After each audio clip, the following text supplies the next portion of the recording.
Hello, beautiful soul family, and welcome to Weekly Wisdom and Insights, your home for spiritually guided transformation and empowerment. I am your host, Dearjames, and together with the unseen, Spirit, Source, and Symphony, we look at the current energies, the intuitive wisdom and guidance, and we go as guided. And here we are in the middle of March. We were off last week, and the energies are quite active. We just had on Sunday the Pisces new moon. We have coming up on the 25th of March the Libra full moon, which is also going to be a lunar eclipse. And so we're literally in this window, this really active, volatile window. And volatile meaning good. It's energetic, it's energy. And so let's dive in. Let's jump in because there's so much to cover. And since we were off last week, we're going to be compressing, and you're going to see that theme. And let me just bring that up first. I'm going to show you the astrological chart for the Pisces new moon that occurred on Sunday, the 10th. And as you can see on the left-hand side in the circle, the astrological wheel, this is by astroseek.com, the astrological wheel is, you see this, all the planets. I mean, there's an enormous amount of the planets are all compressed between Pisces and Aries. Pisces is the end of the astrological year. Aries commences the astrological year. And then, so you see, and Pluto is way out on the right there in blue. If you come further down, all the way down, you'll see the red and the green. That's Jupiter and Uranus. So Pluto, Jupiter, and Uranus are bookending all of this activity in the middle, in the center. And then on the far opposite side, you see Lilith and you see the South Node. So we'll get to all of that, but the issue is, and it's set up, when I saw the chart for the Pisces new moon, in this month of March, in this Pisces era, this Pisces season, there was this, the theme immediately came. And let me just bring up our main theme, a planetary pileup. And then I heard shake, rattle, and roll. And so, and you'll see on the screen, there's an image of a complete, this full moon lunar eclipse. And that humans, people, are standing there looking, hopefully with their proper glasses. But the point is, this new moon opens the window to the eclipse season that's coming up. It's on, the lunar eclipse is on March 25th. The solar eclipse is on April 8th.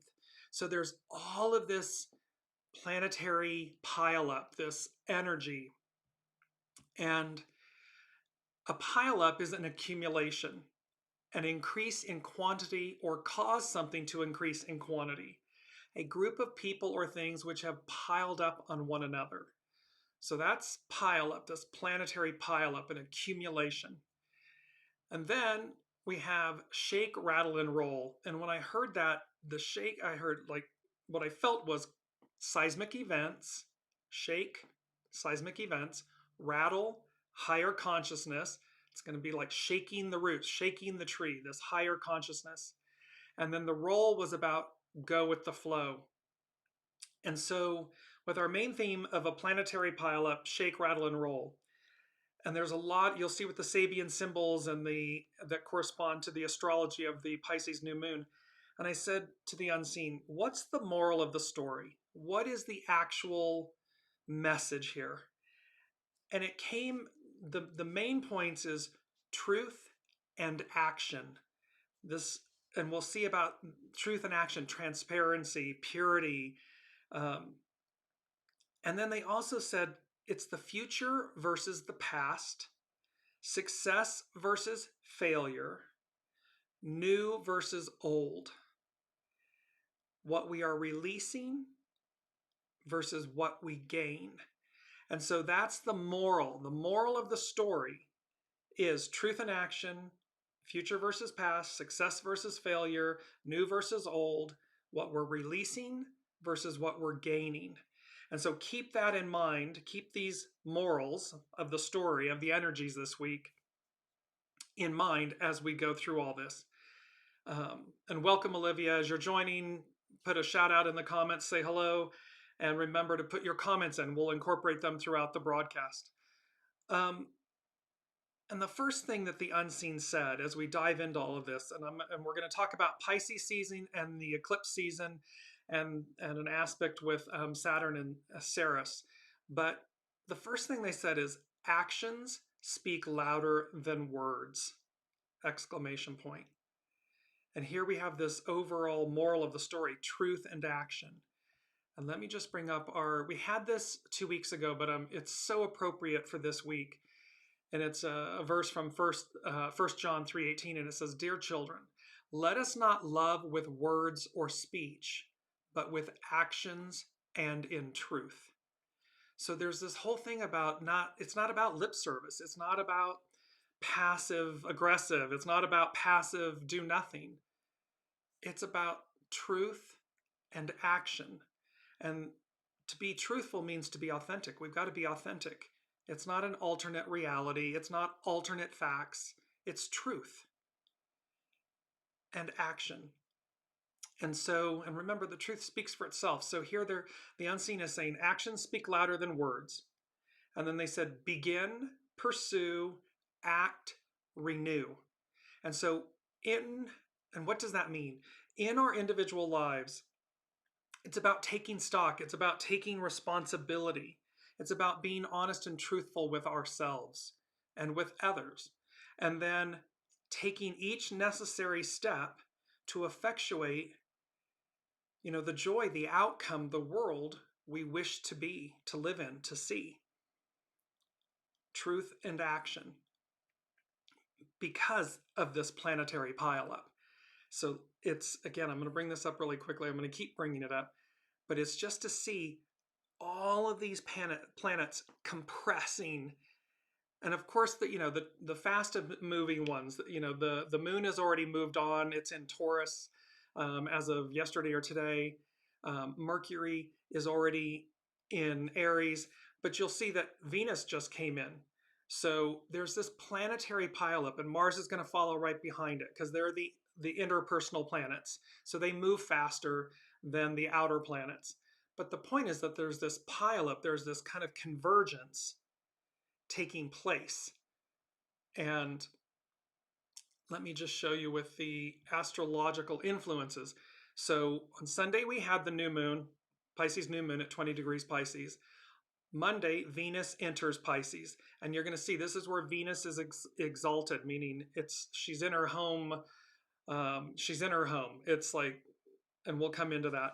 On the 17th coming up, this coming Sunday, is a Sun-Neptune CAZIMI. And again, where you get bathed and cleansed. Neptune will get bathed and cleansed, and we'll see this in a second. And then again on the 25th coming up, we've got the full moon lunar eclipse at 5 degrees Libra. Harmony, balance, justice, relationships, and so forth.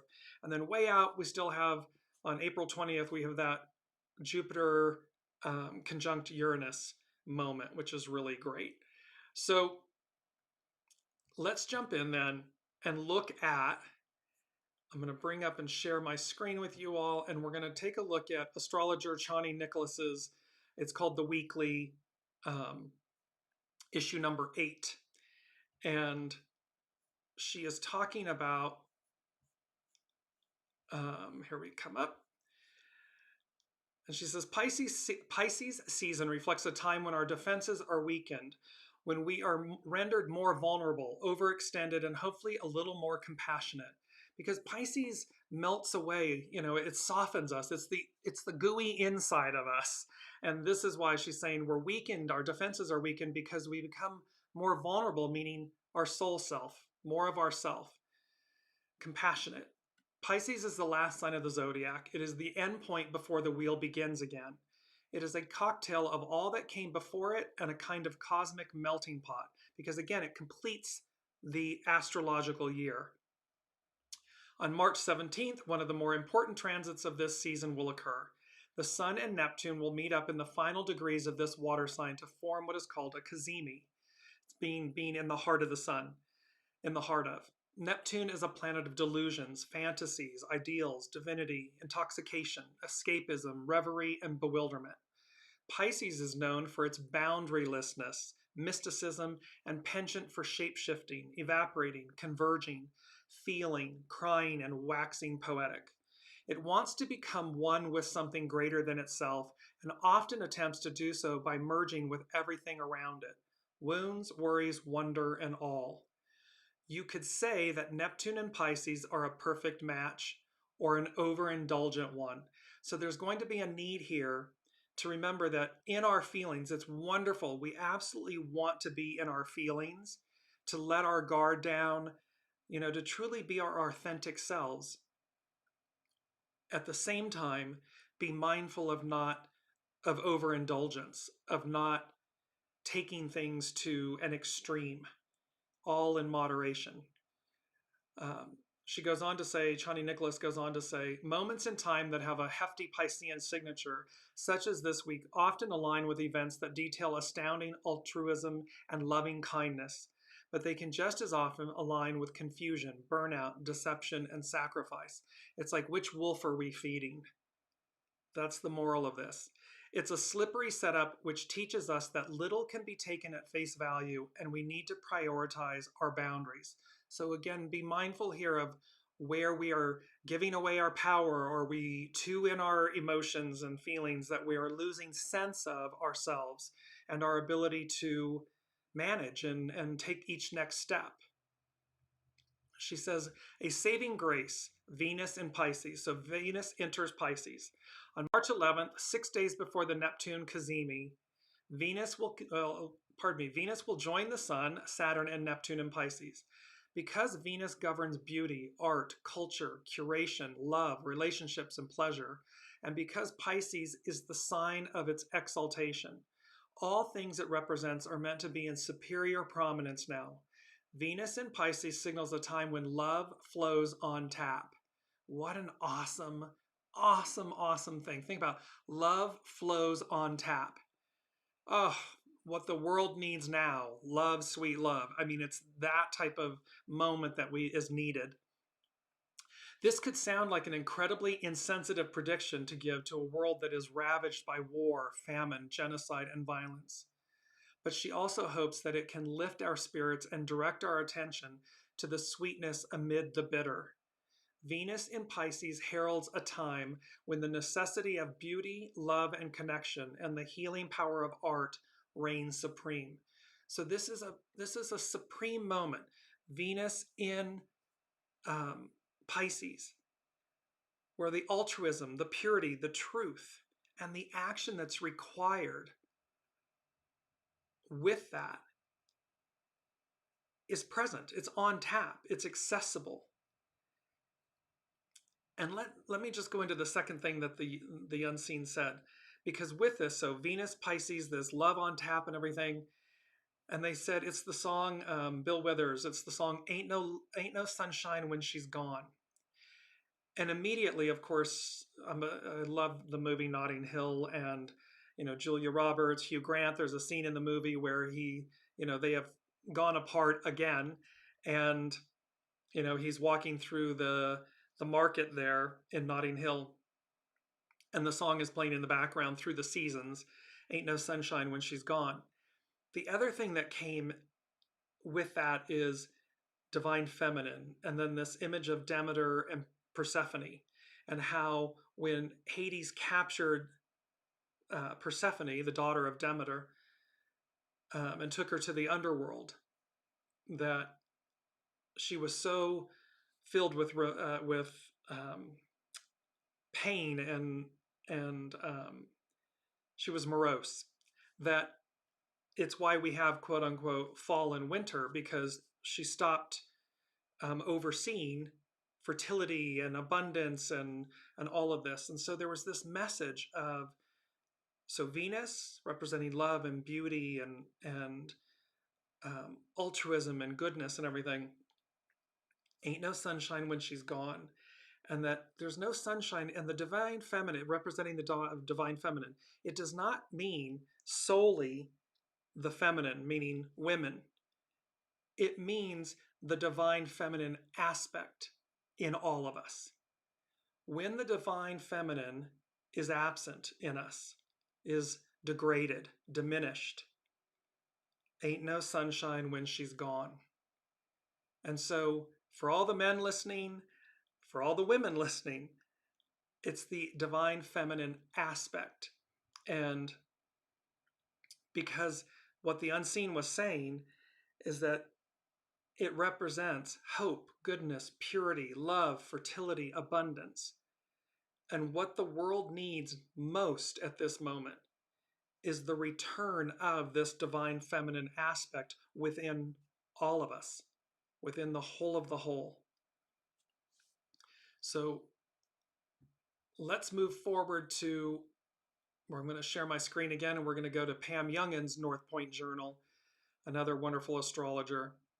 And she is speaking to, in this beautiful image, it's by Conger Design from Pixabay on Pam Youngin's North Point Journal for this week.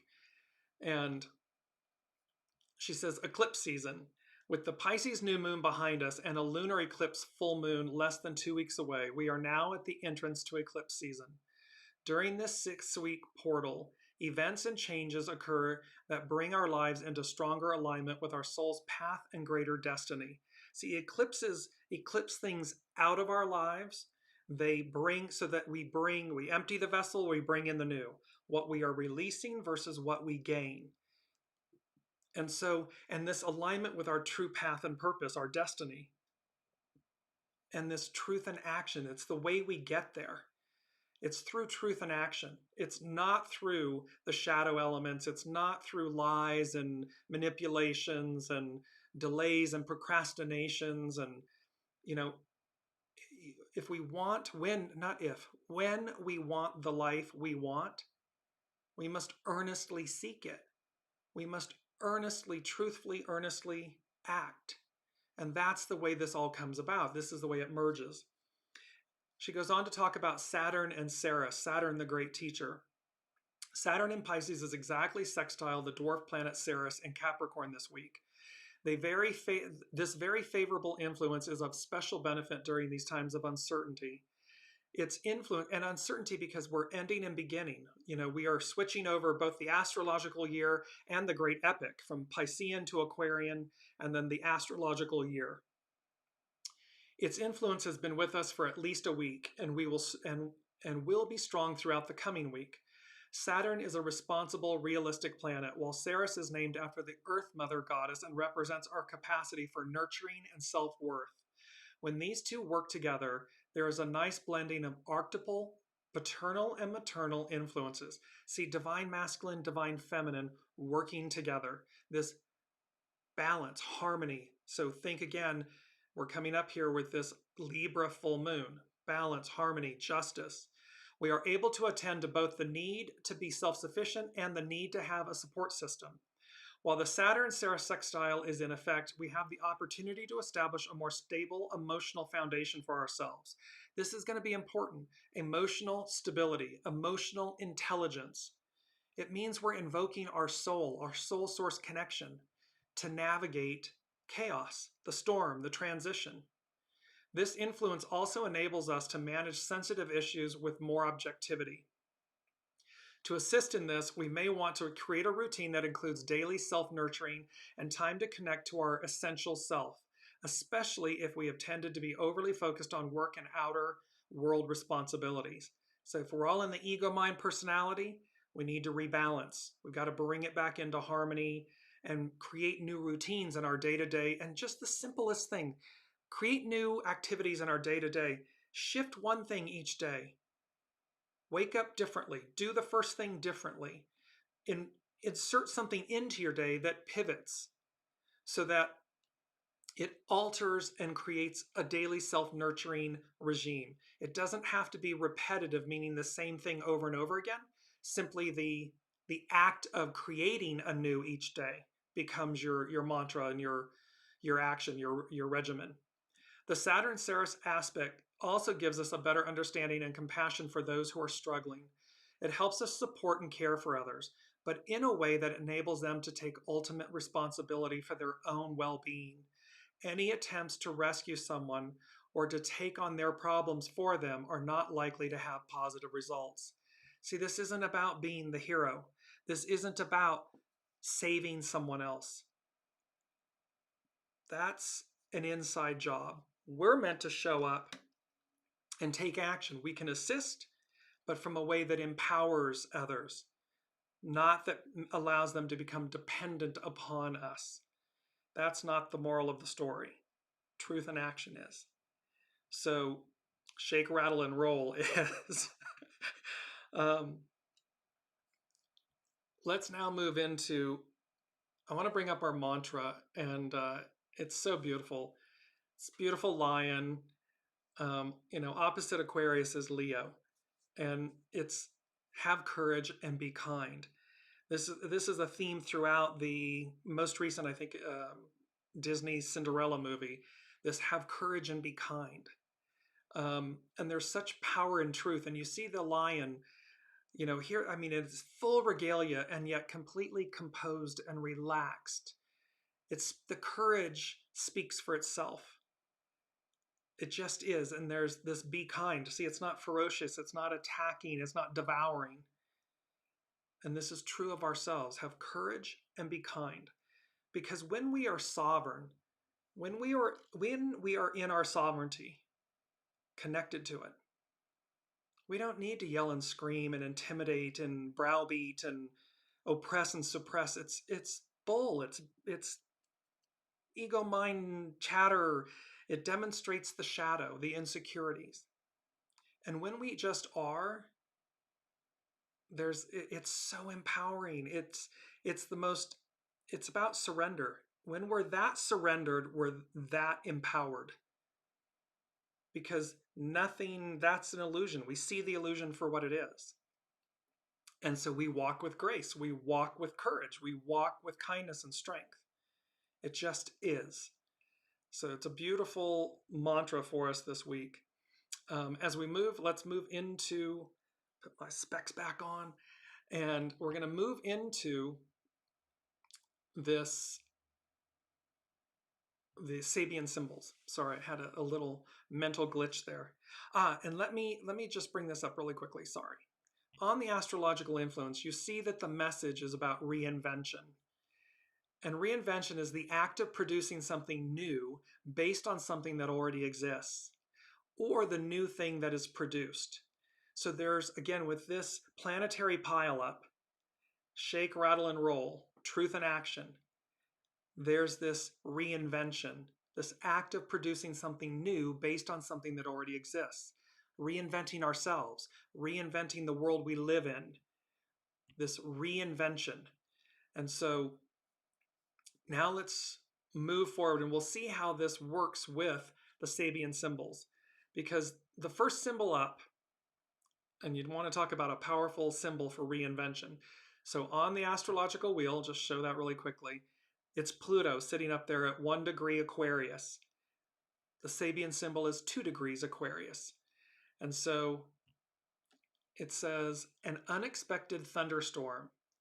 This is for the Pisces new moon. So an unexpected thunderstorm. The need to develop the inner security which will enable us to meet unexpected crises.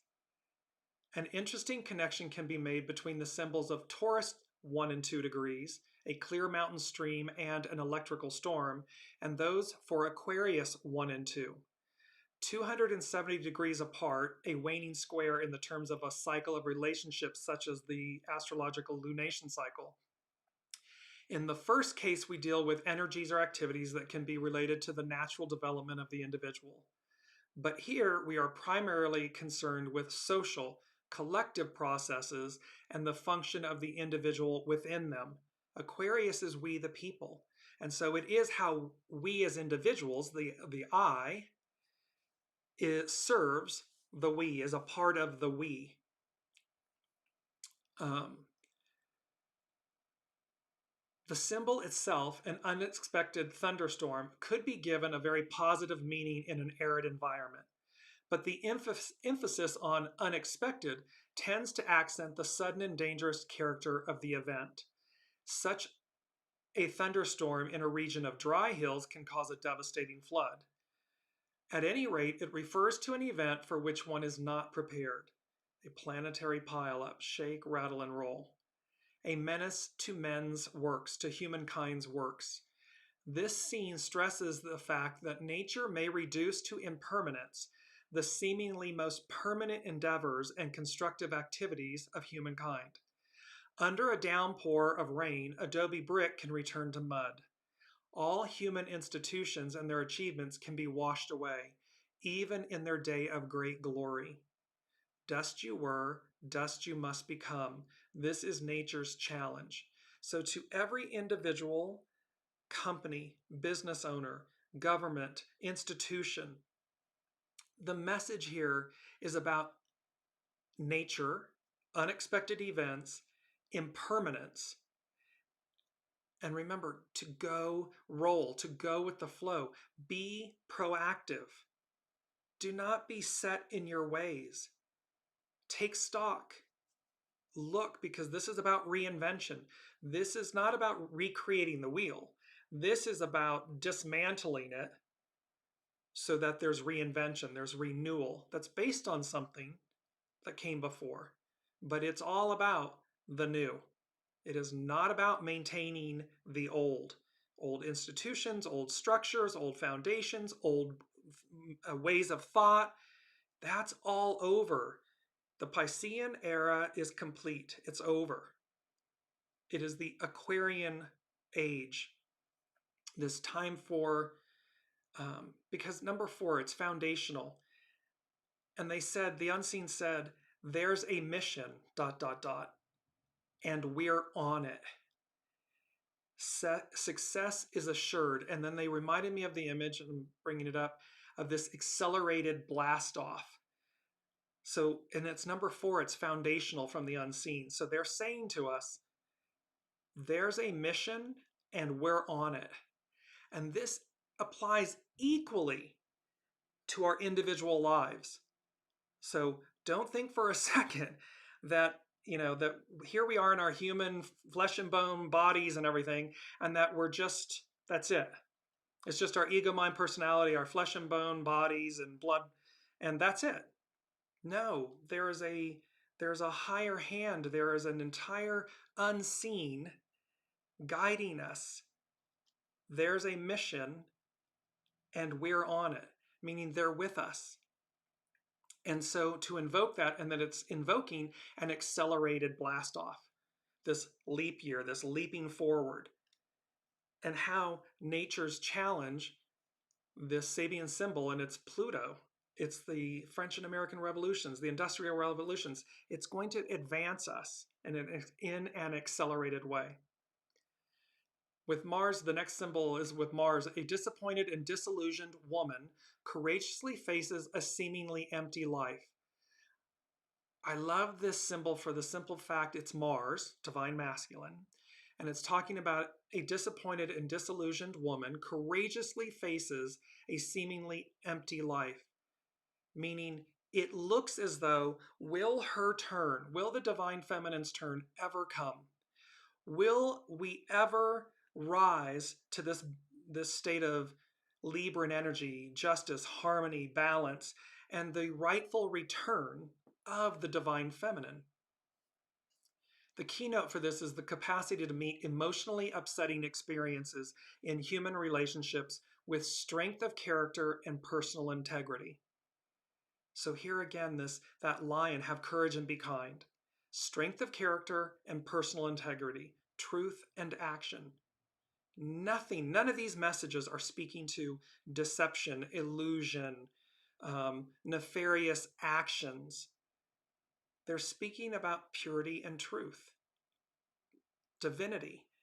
And this symbol urges us to develop resilience under adversity, because it will triumph. It meaning the divine feminine, the return. The woman courageously facing this disillusion and disappointment. It's resilience under adversity, because she does triumph. We do triumph. The Aquarian age does arrive. It does supersede the Piscean era. And we do it with grace and courage and tenacity and joy. Joy. Let us celebrate the return of the divine feminine in all of her beauty, her goodness, her strength, her nourishment, her care. Because the divine masculine without it runs amok.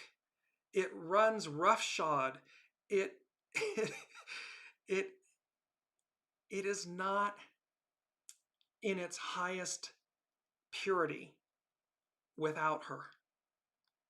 When they're together, it's a power couple. And power couple meaning the most balanced and harmonic. And this is true within ourselves. So as much as we see this externally and businesses, institutions, governments, it applies.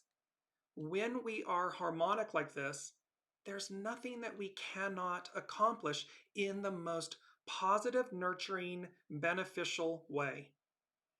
Absent that, it's mayhem, chaos, and destruction. And we get to choose. Choose. Next up is Venus. Her symbol is at 29 degrees Aquarius, a butterfly emerging from a chrysalis. The capacity to utterly transform the character of one's consciousness by radically altering the structural patterns of everyday living and the types of relationship one enters upon. See, this is about transformation, metamorphosis. And it's also about, I love this piece, and by radically altering the structural patterns of everyday living and the types of relationships one enters upon. It's recognizing our patterns. It's recognizing why we do things, the shadow aspects, and then correcting them. This is the second time within a very short span of the cycle that the butterfly symbol appears. Here, what is emphasized is the process of metamorphosis itself. It is the fourth symbol of a fivefold sequence, and it stresses the essential character of the activity required at this stage of the cycle. Nothing short of a complete renewal of all the implications of being alive as a human individual will do. See, we got to toss, shake, rattle, and roll. They're shaking the roots, the trees, the foundations, because nothing less than this, nothing short of complete renewal will do. A radical change is needed. At this stage, this change is individual and mental, and it should be seen against the background of humanity as a whole. What is revealed is the potential ability of every human being to participate in a higher realm of evolution after, capitalized, after their emergence from a critical state of transition. So what is revealed is the potential ability of every human being to participate in a higher realm of evolution after their emergence from this critical state of transition. The key word for this symbol is metamorphosis. In spiritual terms, this implies initiation, meaning entering a higher realm of conscious existence and thereby joining a sacred company. This as above, so below connection, this Aquarian age, matriarchal, Aquarian, divine feminine, and how it lifts us into a higher realm of consciousness, of existence. And we get there after a state of transition, reinvention. Next up, let me know in the comments how this is resonating with everyone. It's quite fascinating. I love this week, and it's very powerful. And while we're here, let me before we move on from this, because that was the symbol for Venus, and number 3 from the unseen was "On the Wings of Love." It's a beautiful song, and I didn't write it down, so I apologize. I'll put it in the notes who it's by. But I heard "On the Wings of Love," and it's number 3, so it's the Trinity. And Venus, and then Venus in Pisces, and that it's exalted. Olivia is saying, resonating with me, and I sure need it. Yeah, same here. It's a beautiful moment. So "On the Wings of Love," Venus in Pisces, and of course, exalted, that Venus in Pisces is exalted.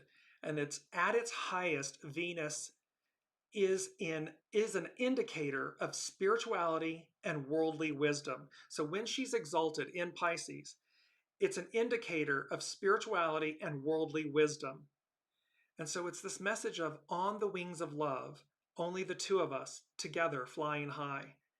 You can apply this to a relationship. You can apply this, meaning a love interest. You can apply this only the two of us together flying high.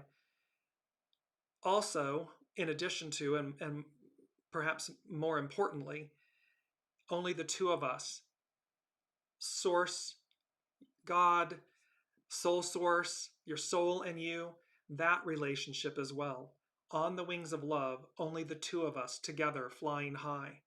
Because that illustrates and demonstrates, it embodies this exalted form, this indicator of spirituality and worldly wisdom, and this next epoch, this next era of the Aquarian age.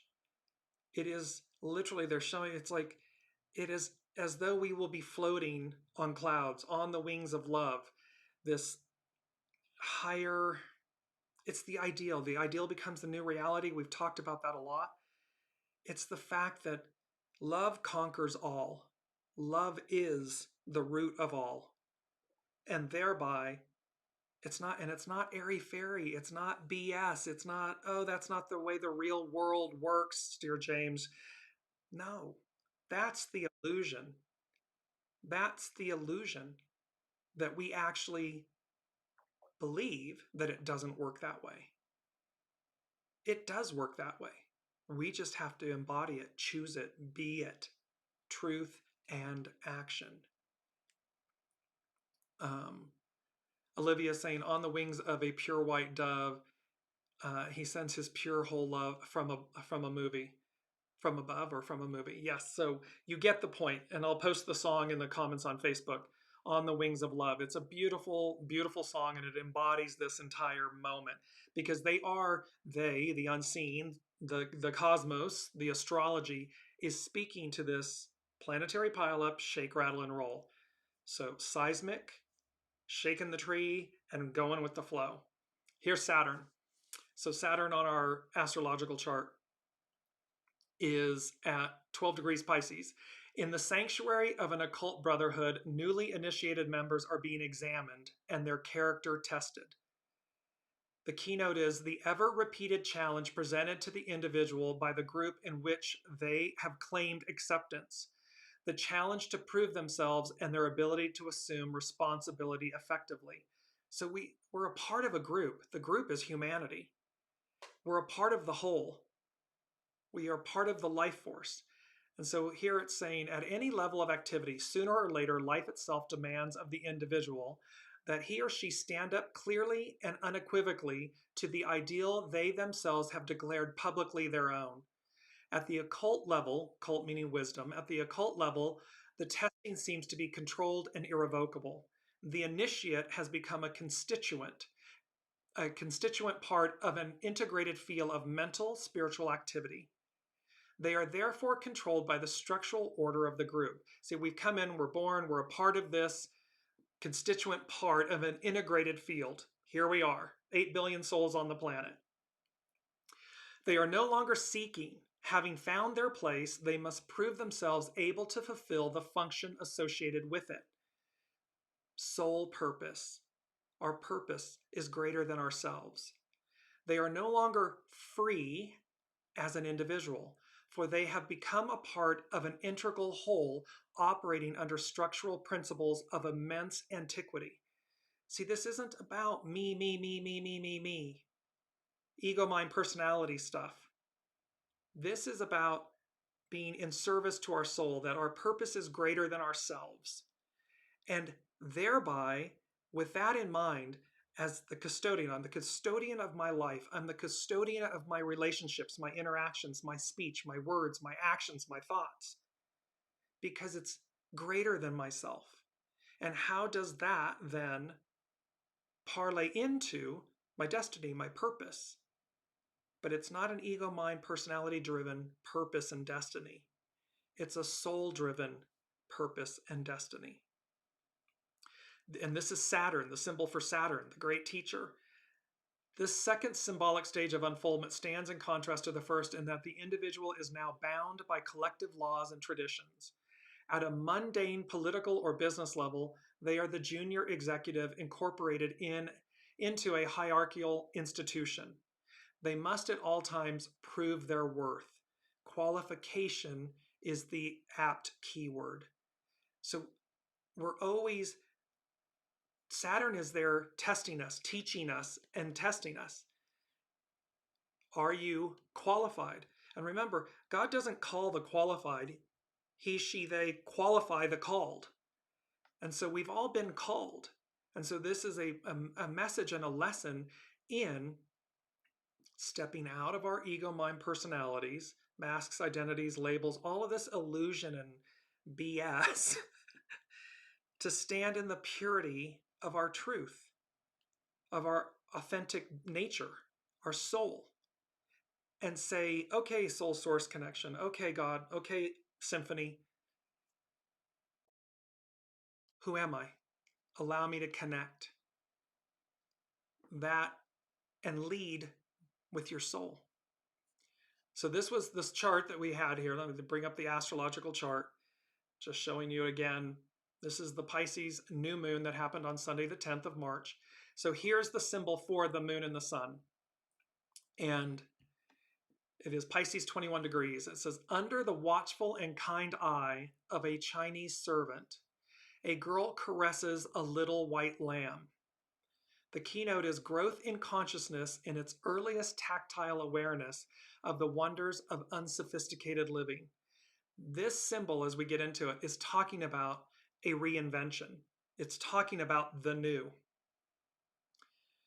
This symbol recalls the one for phase 174 of Virgo 24, Mary and her little lamb. But it occupies a different position in the sequence, and a new factor is added, the Chinese servant. According to the occult tradition, the original Chinese race was an extension of the humanity or root race preceding ours. So again, they are acting as the custodians. They are the ancestors. So according to occult tradition, the original Chinese race was an extension of the humanity or root race preceding ours. Thus, the stress upon the biological factors of family and ancestors and on the dualism of the yang and yin interplay. The quote Chinese servant represents the past as a servant of the new evolution. The white lamb suggests the sign of all beginnings, Aries. And white meaning pure, innocent, new. This new evolution is just about to begin during the late Pisces phase of the year cycle. It is as yet an ideal, a pure, innocent, ideal loveliness. The girl discovers the new feeling of the touch of wool and of animal warmth.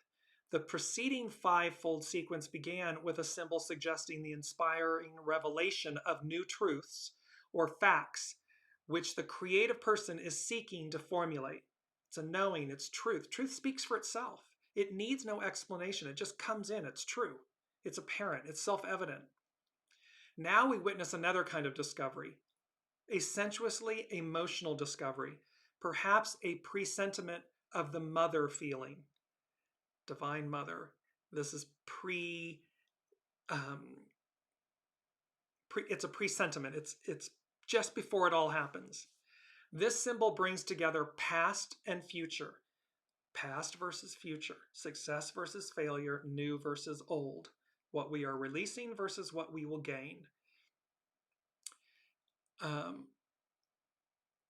So it brings together the past and the future, an overlapping of levels. The Chinese servant kindly watching the innocent pure girl, the girl caressing the innocent pure lamb. There is charm and ingenuousness in the scene. A vision of innocent pure hope. A hope for a future that can only be felt almost naively or natively as well. So see, there's an innocence and a purity and a hope for the future that's felt, it's known, it's intuited. And that is the beauty of this new moon, this Pisces new moon that arcs out. These energies arc out for another 6 months. Moving forward, here's the Neptune CAZIMI that comes up on this coming Sunday on the 17th, where it's literally Neptune is in the heart of the sun. And it's Pisces 28, and it says, a fertile garden under the full moon reveals a variety of full-grown vegetables. The keynote is the full satisfaction of the individual's basic needs. The full satisfaction of the individual's basic needs. This symbol would seem a duplication of the preceding one, but if it is related to the first of this series, its meaning becomes clear. What is stressed now is not the full moon itself or its light, but the moon's power to call forth the instinctive urge for growth. Many things respond in many different ways. The symbol refers to a typical garden, not to a field. Such a garden contains a variety of plants, herbs, and vegetables grown specifically to fill an equal variety of human needs and tastes, individuality. However, it's the light of the moon, it's the pull of the moon that is stressed because it's calling us forth, it's instinctual. In this sense, this third symbol combines the meanings of the first two. It is a symbol of abundance, and abundance fitted to individualized requirements and wants. So here again, when they're talking about ain't no sunshine when she's gone, the divine feminine, Demeter, Persephone, that it's about hope, goodness, purity, love, fertility, abundance. And here, the symbol for Neptune's CAZIMI coming up is this fertility and abundance to the individuals, meaning that we will individually receive the abundance, the taste, the joys, the happiness, the things that bring us happiness and joy, because they're unique and individual to each of us, and yet collectively they ripple out. It's energetic, so it will be harmonic in that way. Now Mercury, I'm going to bring up the astrological chart again. See, Mercury is leading that whole cluster, that pileup, that planetary pileup. Mercury is at 0 degrees Aries. It literally, 0 degrees Aries begins the astrological year. And here's Mercury, the messenger, at the forefront, leading the way. And this is a very powerful Sabian symbol. A woman just risen from the sea. A seal is embracing her. The keynote is emergence of new forms and of the potentiality of consciousness. So new forms, reinvention, something based on the old, a woman, divine feminine, the sea of life, the soma, the wholeness of all. This is the first of the 360 phases of a universal and multi-level cyclic process, which aims at the actualization of a particular set of potentialities. All of the Sabian symbols by Dane Rudhyar, this is from Dane Rudhyar, an astrological mandala. All of these symbols, there's one Sabian symbol to each degree of the astrological wheel, 360 of them. And so it's a cyclic process, and it's a set of potentialities. These potentialities in the Sabian symbols refer to the development of humankind's individualized consciousness, the consciousness of being an individual person with a place and a function, a destiny, and in the planetary organism of the Earth, and in particular, and in a particular type of human society and culture. So these symbols tell stories. That's why they're so fascinating and hopefully empowering for all of you, because at each given moment, we can look at a horary chart, an event chart, and see where the astrological symbols are and apply the Sabian symbols, and those Sabian symbols tell us a story like they are right now. To be individually conscious means to emerge out of the sea of generic and collective consciousness, which to the emerged mind appears to be unconsciousness. So from out of chaos, the immortal waters, into earth, a incarnate existence. Pardon me. Such an emergence is the primary event. It is the result of some basic action, a leaving behind and emerging from a womb or matrix, here symbolized by the sea. Such an action is not to be considered, pardon me, is not to be considered a powerful positive statement of individual being. In the beginning is the act, but it is often an imperceptible, insecure act. The small tender germ out of the sea does not loudly proclaim its existence. It has to pierce through the crust of the soil still covered with the remains of the past. It is all potentiality and a minimum of actual presence. The image that came to me about this was when a child is born, yes, they may cry and so forth, but they are not proclaiming their existence, their ego, mind, personalities. It's a very intimate childbirth between the mother and the child and the bevy of nurses and doctors and practitioners.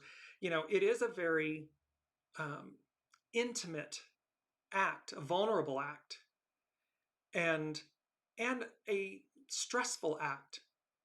And so it is not something where it's one where everybody is acting as one. They are not acting as individuals. No one is screaming, you know, of their identity in that moment. In the symbol, therefore, the emergent entity is a woman, symbolically speaking, a form of existence still close to the unconscious depths of generic biological nature, filled with the desire to be, rather than self-assertion. The woman is seen embraced by a seal because the seal is a mammal which once had experienced a biological, evolutionary, but relatively unconscious emergence, yet which retraced its steps, reinvention, and returned to the womb of the sea. The seal, therefore, represents a regressive step. It embraces the woman who has emerged because every emergent process at first is susceptible to failure. This process is indeed surrounded by the memory, the ghosts of the past failures during previous cycles. So think about this in our own individual lives. Future versus past, success versus failure, new versus old. How our past, there's this ghosts of past failures during previous cycles that may keep us from advancing because we are susceptible to failure. But in actuality, what's required? Truth and action. Move forward. The impulse upward is held back by regressive fear or insecurity. The issue of the conflict depends on the relative strength of the future ward and the past ward forces. So you have courage and be kind. Advance. Truth and action. Advance. The strength of the future, of the new, of success. The possibility of success and that of failure is implied throughout the entire process of actualization. Every release of potentiality contains this twofold possibility. It inevitably opens two paths. One leads to perfection in consciousness. Perfection meaning truth, purity, connection. The other to disintegration, the return to the undifferentiated state, the state of humus, manure, cosmic dust, death, because we're buying into an illusion, meaning to the symbolic great waters of space, to chaos. This symbol refers to the impulse to be. So the impulse to be, and how it gets that impulse to be, I am. Not ego, mind, personality, I am, but the impulse to be. To be means I am. It's the image, it's our mantra. It's the image of the lion resting peacefully and yet fully themselves. Every ounce of just I don't know, like the power that is embodied in this lion, and yet the peace, the courage, the tranquility. That is the impulse to be. It is not the impulse of to be an egomaniac, a narcissist. That is not that impulse to be. That's the shadow side of it. So as we're rounding up here, we're going to finish with these last two and then our quote. The last two, they are on the far side of the chart. I'm bringing it up. It's on the far side. It's Lilith and the South Node. With Lilith, a Ouija board, the keynote, the ability to contact deeper recesses of the unconscious psyche and sensitiveness to psychic intimations and omens. So this is connecting to our intuition, to our soul source connection, the unseen. The Ouija board is to be considered here a modern device similar to many ancient instruments used for divination and prophecy. Certain states of threshold consciousness are stimulated by such a use, and what the experience produces may vary greatly in quality and in origin. The release of unconscious material has lost the explosive force pictorialized in the preceding symbol. Yet at this stage, there is still no conscious or willful control over what reaches the ego consciousness. This symbol is at best a stage of transition, which stresses a passive openness to the unknown. The glamour of it may subtly pervert the mind of the aspirant. So the intrigue, the glamour of it, this is where the rubber meets the road. Intuiting for people, being in your soul source connection, a clairvoyant, a psychic, an intuitive, when we engage these divine gifts, tools, it's like the doctor's oath, do no harm. It is with absolute reverence and purity and goodness and truth. They are never to be used in an illicit manner. So there's no glamour. There may be awe and wonder and reverence, but not glamour. The glamour of it may subtly pervert the mind of the aspirant. But in some cases, this can be the first manifestation of inner guidance. The difficulty is to correctly evaluate what or who does the guiding. See, it's about knowing, it's about maintaining purity. It is about and it being absolute. It is non-negotiable. So that when you know, you have great clarity in knowing that how you utilize your divinity, your divine gifts, how you connect, and the way you use them is with reverence and purity and goodness and do no harm. And thereby, you don't have a shadow aspect prevail.